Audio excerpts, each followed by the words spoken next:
एका आईचं आणि तिच्या मुलीचं प्रेम पाहून माझ्या डोळ्यात आलं पाणी. नमस्कार भावांनो आणि त्यांच्या बहिणींनो, आज आहे कॉलेजच्या ब्लॉगचा 13वा दिवस. सध्या आमचे पेपर चालू आहे, तर आज आहे आमचे शेवटचे 2 पेपर. कसा गेला पेपर तुला? त्याच्यानंतर आम्ही केला नाश्ता, कारण की लगेच पेपर होता दुसरा. पेपर झाल्यानंतर आम्ही सगळे आलो बाहेर. त्याच्यानंतर मी आलो हॉस्टेलला, कारण की आलतं माझं एक कुरिअर. तर त्या कुरिअरमध्ये काय आहे तुम्हाला हे कळेल त्याच्या प्रॉपर व्हिडिओमध्ये. त्याच्यानंतर माझ्या फ्रेंडचा मला कॉल आला की आपल्याला जायचं बाहेर. त्याच्यामुळे मी घेतलं पटकन आवरून. मी आलो लवकर, पण माझ्या मैत्रिणी आल्या खूप उशिरा. त्याच्यानंतर आम्ही केली कॅब आणि आलो रामवाडीमध्ये. मी आज पहिल्यांदाच मेट्रो मधून जाणार होतो. तसं काही मला मेट्रोचं माहित नव्हतं, तर मला सगळं सांगितलं माझ्या फ्रेंड्सनी. त्याच्यानंतर आम्ही आलो मेट्रोमध्ये. मेट्रोमधून भाई काय भारी व्ह्यू येत होता बाहेरचा. त्याच्यानंतर आम्ही आलो डेक्कन स्टेशनला, कारण माझ्या ज्या फ्रेंड्स आहेत त्यांना करायचे DFC ला शॉपिंग. मी माझ्या फ्रेंड्स म्हणलं तुम्ही मला बार्गेनिंग शिकवा.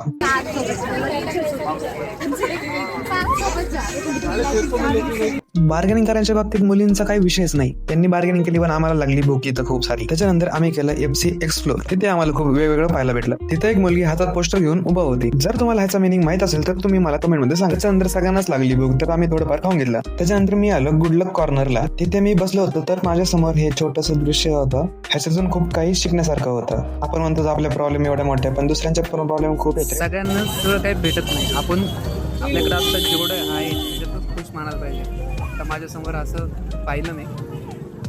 आपल्याकडे एवढं मोठं आहे तरी पण आपण खुश नाही आणि ते रस्त्यावर झोपताय तरी पण ते खुश आहेत. ते खुश नाहीयेत, पण ते खुश राहायचा प्रयत्न करतायत.